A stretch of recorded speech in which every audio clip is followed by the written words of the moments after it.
Today is the last day to register to vote in South Dakota. Meanwhile, thousands of South Dakotans have already mailed in their absentee ballots. But did you know that you can track your absentee ballot? Austin Goss tells us how from our Peer Newsroom.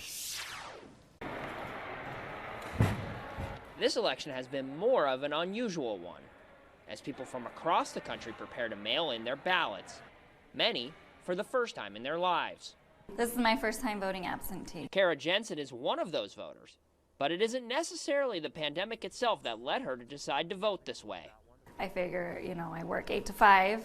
Mailing it in is a little more convenient than, having to take either time off work or going after work where there's larger crowds and would take longer. And then I have kids to pick up, and so it's just a little more convenient to do the mail-in ballot.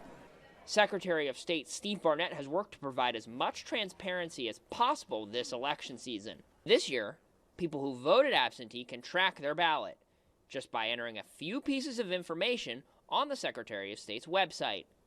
It gives the voter some peace of mind that, all right, I can track my ballot to make sure that the county auditor did receive it in time before the election so that my ballot is indeed counted. Voters like Kara say they appreciate the safeguards in place to make sure their vote is secure, no matter how they cast their ballot.